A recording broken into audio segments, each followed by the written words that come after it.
Ladies and gents, all things covered. Fans, listeners, and viewers, once again, man, you know how we do it. We back. Another jam-packed show for you guys.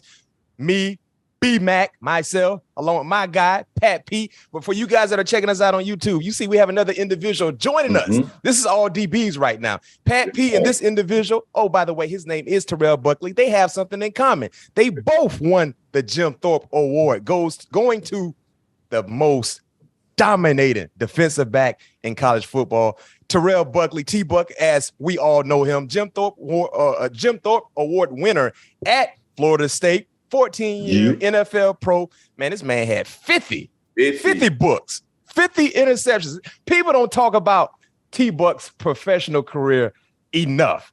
You don't just get 50 interceptions. No. You don't just get 50 interceptions. It don't just happen just like that. 50? But 50. You know what? We gonna tap into that. Not only did he get 50 interceptions, man, it was a top 5 pick, just like Pat P. Pat P, you went 5 too, right? Yes, sir. Man, former college assistant. I mean, he's helped mentor a lot of some of the great DBs you guys watch now on Sundays in the NFL. But most recently, he was named a new head coach in the new league, the XFL, for the Orlando franchise. We will tap into that. But T-Buck, man, thank you for joining us. How you doing? How you feeling? Hey, man, thanks for that introduction, man. I'm feeling great being on here with you guys. This is, to me, what it's all about. All things covered, baby. Like you said, defensive backs doing their job, and it's getting tougher, especially in the NFL, every year. Every year. They want to see points. They pay to see points, so they pay to make defensive backs' job hard. That's what it is. Hard. Well, you're going after a different audience, too. So they, like you said, they want to see that scoreboard light up. And with my new thing, my new gig now, I'm on that side, too. I want to see that scoreboard light up, too. No question. Let's take it back in time, man. When you first got to Florida State, let's go back to 1991, right? We did our research, and we followed some of the quotes that you gave some of the local media there in Tallahassee. So back in 1991, you said Deion Sanders was your hero. But tell us, what was it like following his footsteps at Florida State? Well, you want to be the best. You see somebody that is the best, it's a challenge. Yeah. And it was very, very exciting. You got to go back to 89, the Sugar Bowl, you know, the interception they keep showing with Deion. Against Auburn. Yep. I'm from Pascagoula, Mississippi. I drive over from high school. I drive over to the game, and I'm sitting up there, and I see this pick, and I get to go hang out in the locker room afterwards. And that's the first time I met Deion, and it was exciting because you see all this on TV. That's when it was on a few games on ESPN. I just watched Florida State play, and it was like, wow, man, what is going on? And Deion electrified and all that stuff. So it was a great time for me to see somebody that played the same position I played, and I felt like was just exciting like I was. And now to get a chance to meet him and do all that, you know how it is. You see somebody on TV all the time, and then all of a sudden you get to see him in person, and you're just like, wow, this is pretty special. Yeah, and obviously you end up deciding to go over to Florida State to carry on your college career. What are some of your favorite Bobby Bowden stories from recruiting, practice, or game? Well, mine, a lot of it was other folks. I was really a quiet guy. And so whatever the rules, they had rules, right? And Coach Bowden was like, if you're going to do this in practice, if you're going to dress this way, if you're going to be this exciting, if you're going to do it in a game, you better do it in practice, which is one of the favorite quotes. And then another thing, and I use this now, when he got mad at you, he would say, "Doggummit, dadgummit." He would mix those things up. So I use those phrases. And then just the nicknames that he gave the other guys. But I think the memories for me with Coach Bowden, just besides the phrases and everything, was his honesty, and his door was always open. And if we went into his room and complained, his office, and complained about Coach Andrews, Coach Amada, or anybody, he would get on to him. And we really liked that. Talking about Coach Bobby Bowden, the late great. Yes. The thing that me and you have in common, the same coach that coached you, coached me. Yes. Mickey Andrews. Now, what people might not know about Terrell Buckley, I gotta drop some knowledge and drop some stats. Pat P, in 3 years, this man had 21 picks. in 3 years, bro. 21 picks. So you got to feel like at what point did they stop throwing his way? Because clearly by your third year, your junior year, you was already a made man. But with that being said, tell us about the back and forths with Coach Mickey Andrews. What do you have any fond memories about Mickey Andrews? Because Coach Andrews used to let it go. You know, you couldn't give up a slant route. You couldn't give up an out route. You got beat deep. You coming out the game. But do you have any stories you can share with us with Coach Andrews? Well, I can tell you one. I tell you the first week back when we came in, we had a 3-day mini camp before the vets came in. And so I am out there. I mean, I'm getting picks left and right. I'm jumping because at that time, I knew ball. I knew splits, even at 17, 18. Mm-hmm. I had a great coach in high school. So the quarterback, I mean, throw this out. I know I'm just jumping. And Coach Andrews has these sunflower seeds. He's just spitting all over the place. Pip, pip, pip. Using some other, I can't say everything he's saying. You wait till them vets get here and they're going to tell you if they're going to straighten you out. Because I was talking trash. I had my towel on. My nickname in high school was the General. So I'm out there like the General. And we had a receiver, Kevin Knox, that he called himself the Future. And so we would go back and forth. And Coach Andrews just going off. And finally, I told Coach, you know what them vets going to get when they get here? The same thing. Boy, he went. So that's just one of them. And it was, I probably quit 5 times before my junior year, but I never left the field.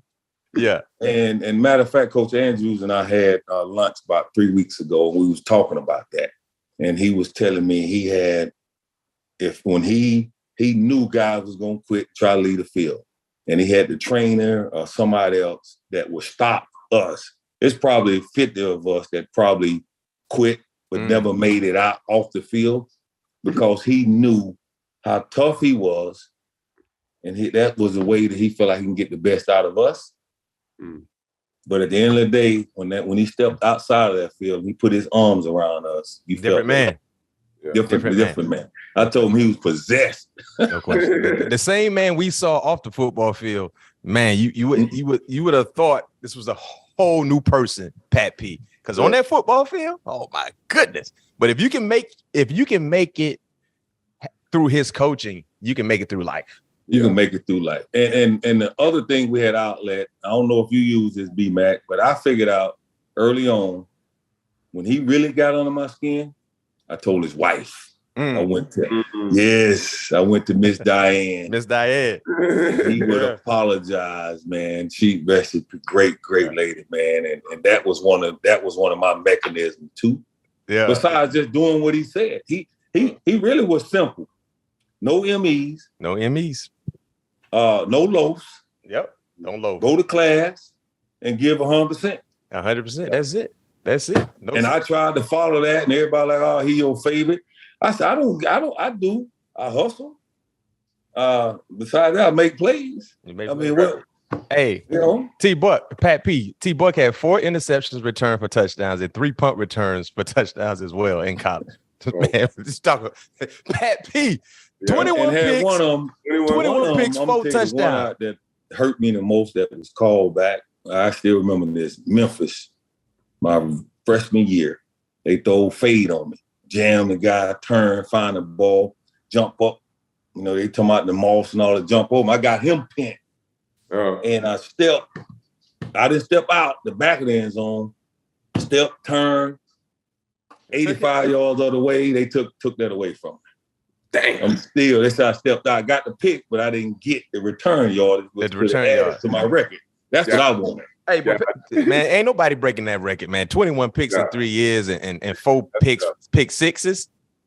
Yeah, that's tough. If you came out now, T-Buck, you'd probably be top 3 pick in a draft. Oh, yeah.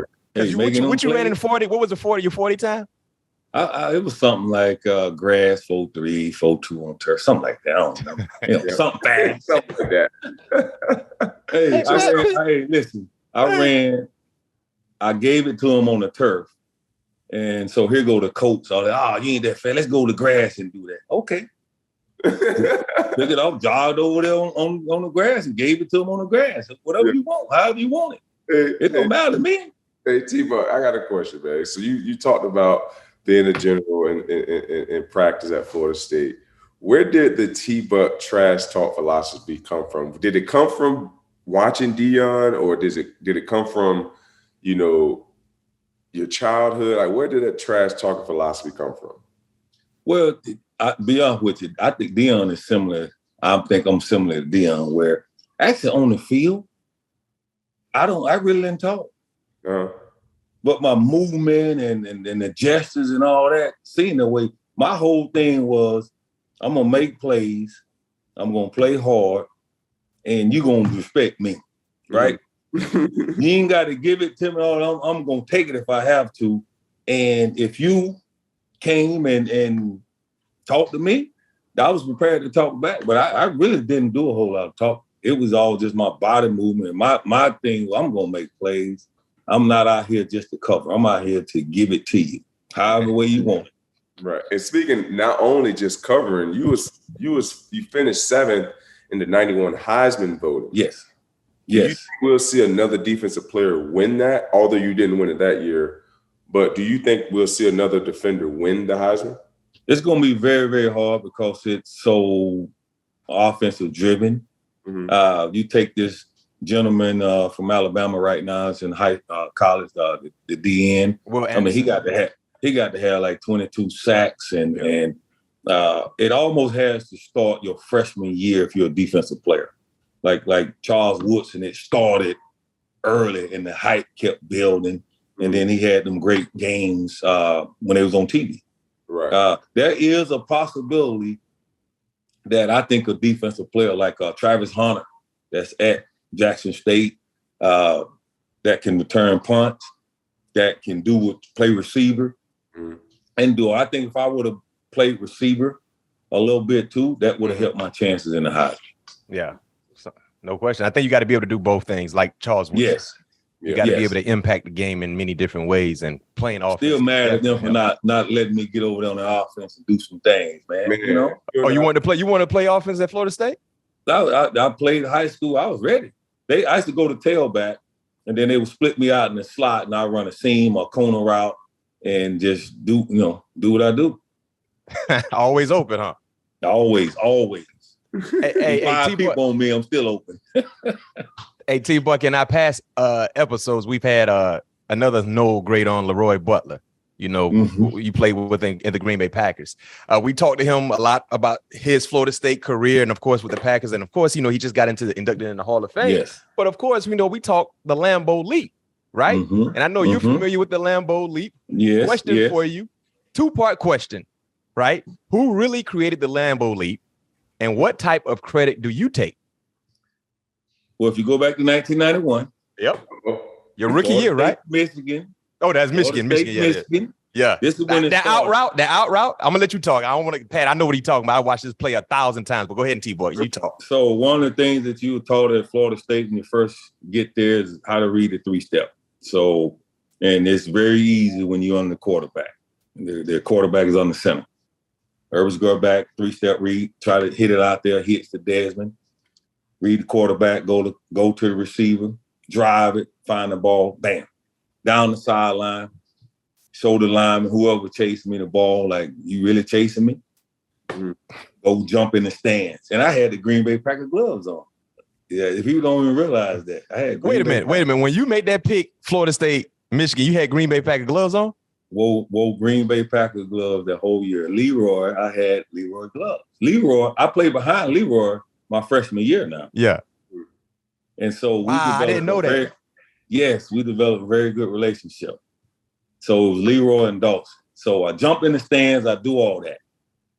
I like the excitement. So I come in my freshman year, my rookie year.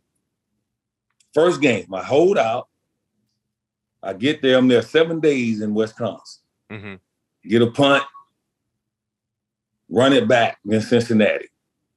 Obviously, I'm going to thank the Lord. I was on a cruise for 2 weeks before that. So I score. I'm thanking the Lord, and I'm getting ready to go jump in the stands. Uh-huh. But as I was approaching, I prayed, and I'm getting ready to go. All my teammates swarmed me, knocked me into, I couldn't jump, knocked me into the front of it. So I didn't get a chance to do it. Leroy, late on in the season, was playing the Oakland Raiders. Late Reggie White, scoops up, I sack, scoop the ball up. He's running the score. They tackle him. Leroy coming behind him. He tosses it to Leroy. He runs down the sideline. Bam! Jumps in this thing. It's over. Now it's Leap 36. Yeah. I told him he can have it, man. That I'm very, very proud. I'm obviously one of the biggest supporters on him. I think he should have been in the Hall of Fame years ago. Yeah. I'm in his corner. He take that thing and run with it, man. So we know it won't go anywhere. So that him jumping in there, I feel like just like I was because of our relationship. Right. That's dope. I didn't know you had on Green Bay Packers gloves though in the Michigan. Yes. Pat P, you got to watch that out route. It's on YouTube. Hey, so T-Buck, did you play under Ed Donatel? No. Okay, you just missed him then. Yes. Okay. Yeah, I was with Mike Hogan, the new staff. Oh. Mike Hogan, Ray Rhodes, John Gruden, Kansas City head coach Reed. We have some guys. All those guys you see now that's doing that was all staff. Okay. Dick Geron was the DB coach. Okay. Yeah. Well, you had an opportunity to play against some great quarterbacks. No question. Yes. And receivers. Yeah, and receivers. You had an opportunity to play with Brett Favre, Marino. But what were your thoughts when Drew Bledsoe went down and Tom Brady entered the game in 2001 when you were on the Pats? You know, it's one of those. If you have to go back to training camp, and one of the things on Drew was he held the ball, right? And one of the things that Tom did was he had got rid of it. He made quick decisions. And so, obviously, health reason at Drew, you concerned about his health reasons. Like, man, I hope he's healthy, he's going. But Tom runs in, and we knew that he was going to get rid of the ball quick and because we had some good skill guys. Collectively, they was pretty good. Mm-hmm. We didn't have the one guy that Jerry Rice and all, we didn't have that. So, and we knew we had a pretty darn good defense.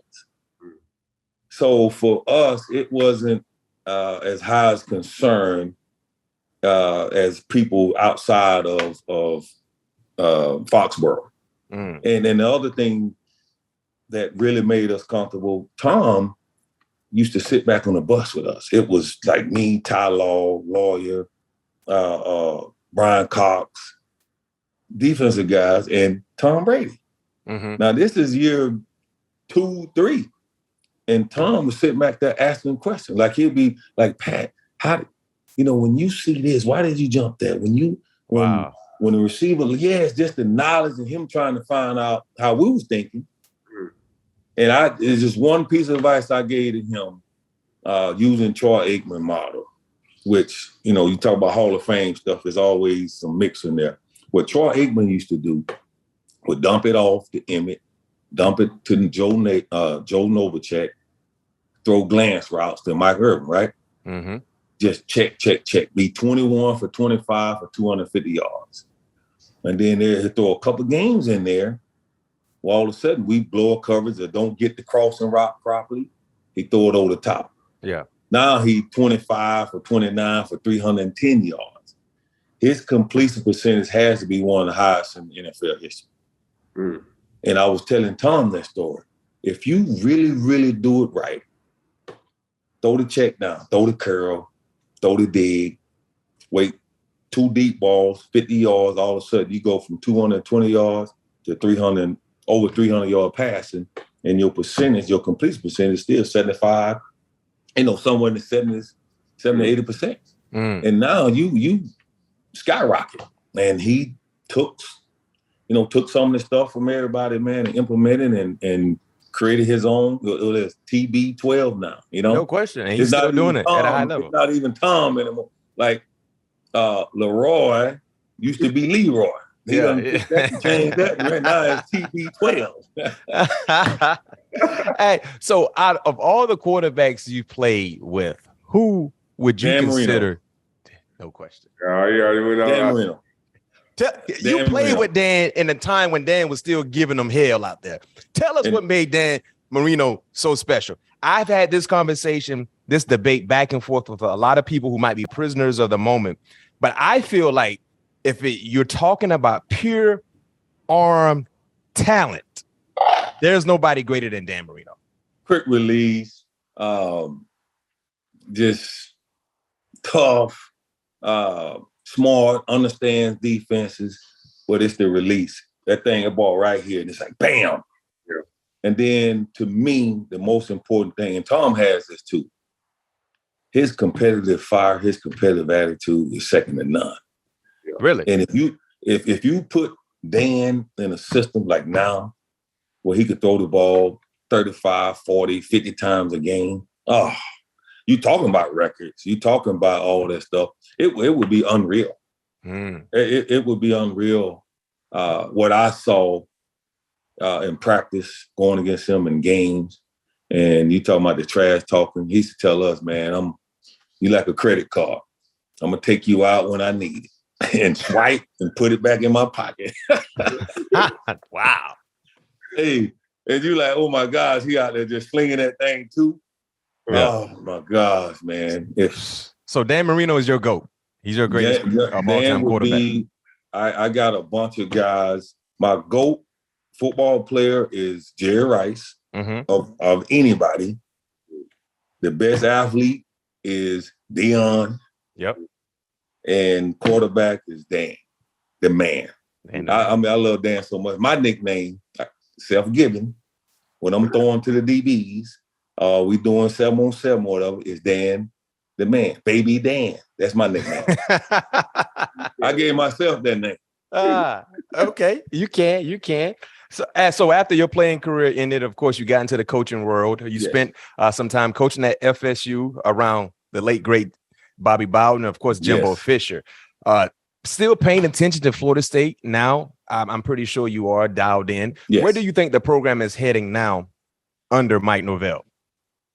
It's heading in the right direction. I spent this opportunity I'm doing now in the XFL is giving me more time to visit and to study and learn. I went up there this spring, spent a day and a half up, and just from the fundamental aspect, from the emotional side and the talent, they're heading in the right direction. The arrow is pointing up.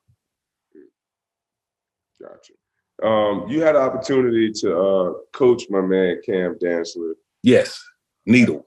Yeah, the Needle at Mississippi State. What do you make of Cam's development as a pro so far, going into year 3?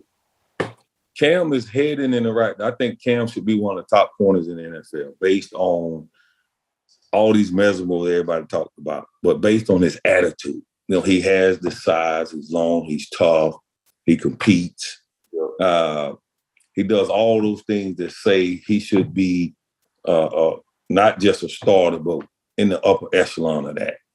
I think what happens in pro coaching, some guys need more fundamental coaching. And when I had Cam there, I didn't let him get away with anything. And he'll tell you that. All the guys that, when you talk about Mickey Andrews, I am Mickey Andrews 3.0 minus all the other words. All the cuss words. Minus all the curse words. But I am hard, I'm fair and balanced, and I challenge. And I think some guys need that. And Cam is heading, like I got told you, watching the game last night, watching you guys. He did a lot of good things. Tackle. I like to see you guys, I'm telling you guys, like I'm coaching you, take another step and use your shoulder. Stop diving all the darn time, right? that's one of the things that for him, I like to see him start running through him a little bit more. But it's the playmaking ability, like that corner route. That was a great the tight end ran. Yeah. When you judging corners, usually guys can't find the ball, they falling down, they doing something. He actually had it. The guy wouldn't have put his hand back up in there. He would have picked that. Right. Mm-hmm. You cannot find that type of ability. You got it. You got the Hornet stat, and I'm happy he's there with you. And I told him that when he was drafted 3 years ago, the best thing for him is having you there so you can show him the ropes. Right. You can show him how it's done, how to be not a pro, but a professional. No question. T-Buck, one more question before we transition to the superlative part of our show. As you watch this, for our fans checking us out on YouTube, you see T-Buck, he has a shirt on. You know, can you show it a little bit? Yeah, XFL shirt. With that being said, he is the head coach of the Orlando team in the XFL. T-Buck, what should we expect from your ball club, number one, and what excited you the most about this opportunity? Well, the most exciting thing about this opportunity is I'm a head coach. You know, I spent 15 years coaching. We ain't talking about the plan and all that. And on some great defenses, recruiting, they tell you all these things you have to do to move up the ladder. Yeah. And I wasn't moving. And I felt like I've been qualified to move up and be a head coach. If you compare it to other guys. Why do you think you wasn't moving in the rate you should have been moving? Well, a lot of things, you know, when you come out and you're a corner, you play corner. First of all, they don't think we know ball. And it's always the offensive guy or the quarterback that knows splits and knows DBs. Well, we know stuff. Patrick Peterson know that. You line up in that toe, you've been running outs and you tilt that toe a little bit. And that's third time you done tilt that toe. You about to run that out. I'm about to make this play. 3rd and 10, you like to run digs. We understand concept. We understand who we cover. Is he fast? Is he slow? Can the quarterback throw the ball on a line 40 yards? Does he have to put air on it? Right. We understand all those things.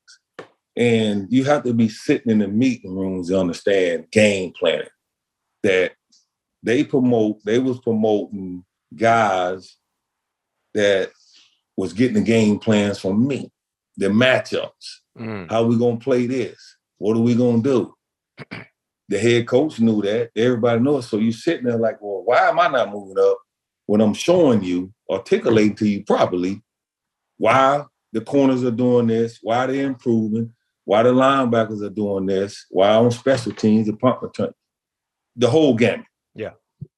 And never give an opportunity. And then all of a sudden, the Lord is good. It's a true blessing that The Rock, Danny Garcia, and Redbird Capital buys the XFL.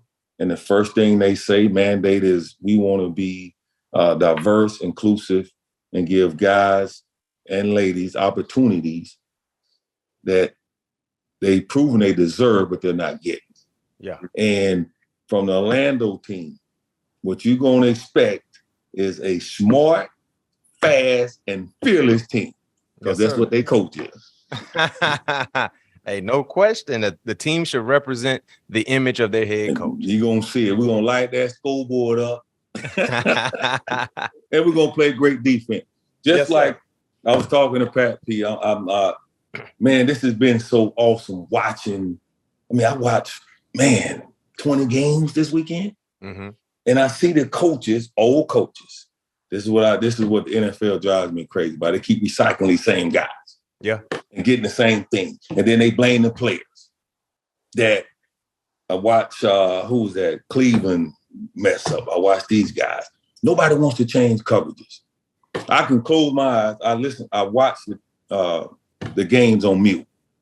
And I'm sitting there and I'm like, okay, single high, he about to blow the coverage. He don't know what he's doing. They drive and want the defense call timeout. I can see everybody's tired out there. No question. To get game on the line. Call the timeout, man.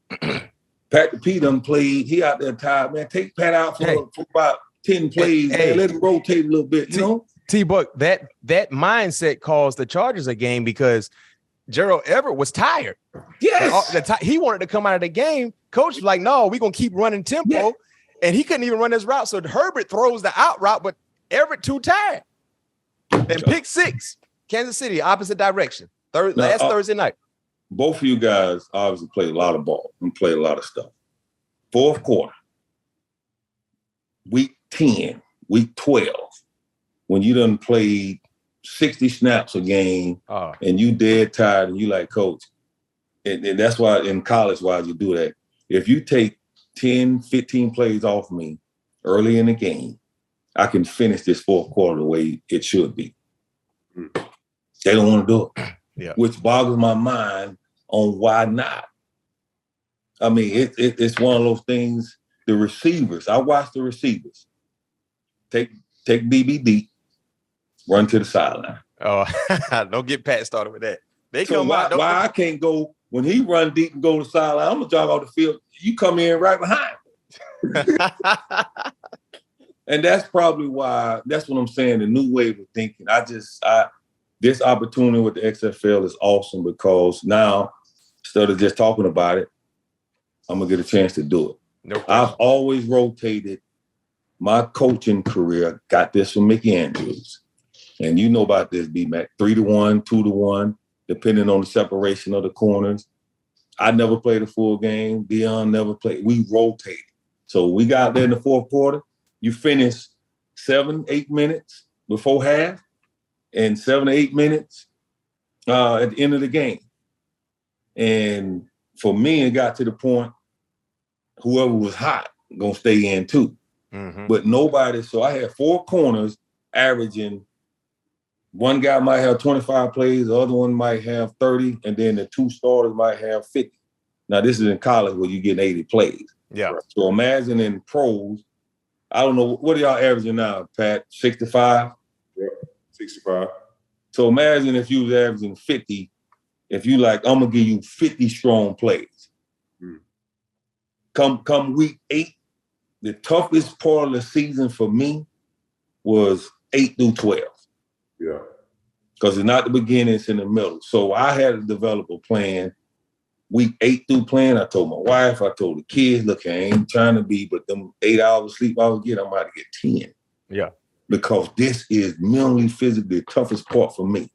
A little more massage, a little more, just spend a little more time. So week 12, when everybody else was going down, I was still maintaining, but everybody felt like, oh, he's getting better. No, I'm just maintaining because I done got my rest. Yeah. And I done made some adjustments. Well, I tell you this much, then you better have some, hey, whoever gonna get on that Orlando team, you play at the cornerback position, make sure y'all better be ready because you're gonna get some opportunities to show what you got. Yes, sir. Oh man, we excited. Let me tell you something. We ahead of game. We finishing our board for the draft in November. Yep. We meet twice a week for an hour and a half in the same mindset I had as a position coach and a player. I have about 8 notebooks and always remind me, remember, don't forget what you was doing, what you was talking about as a position coach and a player. Yeah. Keep it going. No question. Well, T-Buck, we're going to transition to the superlative part, right? We're going to hit you with rapid fire questions. Okay. We got 3 great questions for you, 3 great questions, and we want to hear what your response is. The first one I got for you is your favorite moment game in college at Florida State. Syracuse, 1989. Oh, the Fooler from Pascagoula. Gene Deckerhoff. Gene Deckerhoff. Putting on the map. On the map, baby. Tell us why. Well, first time I scored a touchdown, and the way I did it was a little bit dramatic, and it helped us to beat our top 25 team as a true freshman. Hey, Pat P, he being very, very modest. What happened was they punt the football to T-Buck. T-Buck caught the ball like it was a fair, like he was a fair catch. But he didn't give the signal, but he caught it. And he just stood still. He didn't move. Right. So the punt team running down, they're like, this man must have, fair caught the ball and took off. How many yards it was? I want to say 69, something like that. Felt like 20. I was fast like Pat P. Felt like 20, couple strides. He said it felt like 20. Hey, you know how it is when you're a returner, and Pat Pete know that when I slowed him down, turned that corner, and I saw the punter, you know it's over then. It's like a rule. It's like punter. Right. You know, it's over. Question number 2, best defender you played with and why? Reggie White, late great White, because you couldn't block him. Yeah. He would hip toss you. He would slide in.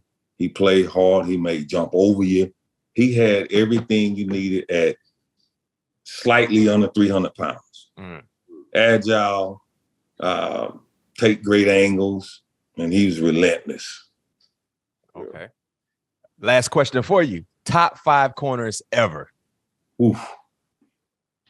Now we're talking about, oh man. Ever. Man. So I'm gonna go old school now. Okay. So Pat P, I'm gonna go old school. Yeah, I'm listening. Obviously, Deion. I love Deion. Watching D. Yep. So he's your one? D would be my one because I love playmakers. Yep. Lester Hayes would be 2 for me. Okay. And it's one of those combinations, man. I don't know if you could take one without the other, but I love watching Hanford Dixon and Frank Minifield. Oh, Frank Minifield, Cleveland Brown. Yes. Yeah. Both 21 playing in there. Both of them play for Brown, for Cleveland, right? Yes. Mm-hmm. And 5, man. I really like watching his name is slipped. Twofold from Jets. Reeves. Reeves in his prime. I would take Reeves. Now obviously that I can switch. Those are my favorites. Now, if you ask me production and if I had to win a game and do all that, though that would probably change a little bit. But I love the picture of Lester Hayes down there. Down there with that black on, with that shield and that sticker on. Oh my God, I love that picture. One of the best pictures you can see. What? Yeah. Love it. And you know what? A lot of people don't talk about that tandem in Cleveland as well. So I'm glad to hear you mention their name. Man, I was a big time Frank Minifield fan because he used to have that white spat with them orange tip. Yes, sir. Yes, sir. But I was a little jit boy. I used to be watching. I said, man, why is his tip of his shoes orange? I didn't realize it was tape at the time. But that high spat. Yes. So those are my guys that I kind of, everybody say stats and all that, but it's those are guys I like. That's your top 5. Let me add this too. You talking about top 5. Now I'm gonna go back to high school, tell y'all this story. It's 2 guys, highlight tape /3, that I always tell recruits about. That the best highlight tape that I've seen in high school been 2 guys. One is on this show right now, Patrick Peterson. Oh my gosh. You talking about his high school tape. It is second to none. You hear me? It is unbelievable. I'm like, oh my gosh, we got to get him. Then he go to LSU. I don't know what he's thinking about. But his tape was unbelievable. And the second person is LaMarcus Joyner. Yeah, at St. Thomas. Well, this was before he got to St. Thomas. When he transferred to St. Thomas, his highlight tape. He was down there. He was at South Ridge first. Was it? Yeah, South he was. I forgot. It was all black school. Yes. What I'm saying about these high school and these highlight Patrick and LaMarcus / Greg Reed. When you're looking at a tape and you see flashes, you're like, okay, I want to see what he got. And you just sitting there and you going, oh my God, oh my God, oh my, oh, did he do that? Oh my God. I'm talking about the whole time. I'm talking about hitting, running by cats, playing quarterback, receiver, whatever. It was like, wow. Yeah. Are you kidding me? Hey. And obviously Patrick is proving that, and LaMarcus did that too. LaMarcus probably was 5'8", 180 pounds of freaking butcher knife. And hey, T, but before we let you go, who is the real DBU? Oh, it's coming. I mean, do I really have to answer that? I mean, it might be somebody listening to us. You was doing so well throughout the whole show. No, I'm sorry, but Pat, we got see what we're doing is see what we talking about is we talking about not short term, but long term. Long term. Like we go back to the 80s, 90s, 2000s, and still relevant today. Like Pat P, come on. Nobody was talking about LSU DBs in the 80s, in the 90s. Y'all just jumped in. I told you that. I said that. Give LSU this. Corey, LSU did it. Corey Raymond is a good friend of mine. Yep. What they've done over the last decade has been unbelievable. They're phenomenal, no question. And that's what I said, Matt. You did. I just, but we got a legend on, man. I just want to ask this, man. This man was telling us stories in '91, man, when he was just killing people, ripping people. Dog, Florida State. No doubt about it. Yeah, it's been unreal. And even before me and D, you talk about JT Thomas, Bobby Butler, no question, Martin Mayhew. Yes, keep going. Martin Mayhew, with the Super Bowl. Yes. JT Thomas was the first black football player at Florida State, drafted by the Pittsburgh Steelers. And then Bobby Butler, straight goon. Yes. Then you forget about, and some guys we don't talk about, like Samari Rolle. Oh, Donob. Who I think one of the most talented, probably DB I ever seen is Antonio Camara. No question. Crow's unbelievable. So we got. I mean, it's long. It's my bad, Pat P. I just had to throw that out there. Listen. And I tell them this too. And we had to pick a squad from all the guys. Oh no, yeah. That's how you should answer the DBU question. If you had to pick your best four from that university, rock and roll. I told D, I said, I don't know who the other three is, but I know who one is. No question. But hey, thank you for clarifying that for us, Coach. Hey man, no problem. That's what I'm here to do. I'm here to do. Now we can let you go now. We can let you go right now. Thank you for joining us. The GOAT, Terrell Buckley. Like I said, man, give this man his flowers. This man not only dominated in high school, college, but he also dominated in the professional league as well. And I don't understand why people don't talk about T-Buck more. 50 interceptions in 14 years, top 5 pick by the Green Bay Packers, Jim Thorpe Award winner at Florida State, dominated the collegiate ranks on the sidelines. Because y'all didn't want to give him his just due, guess what? Now he's a head coach in the XFL with the Orlando team. T-Buck, man, thank you for joining us. We know you will have some big things on the line for your ball club. We can't wait to see you guys dominate this upcoming season. The season starts in 2023, January or February? We start camp January 10th. Season starts, regular season, February 18th. There you have it. Hey, man, I appreciate you guys, man. Keep doing your thing. Pat P, keep doing your thing, man, and make sure you put your arm around my man, Cam. I will do, man. Wish you best of luck on your first head coaching gig, Coach.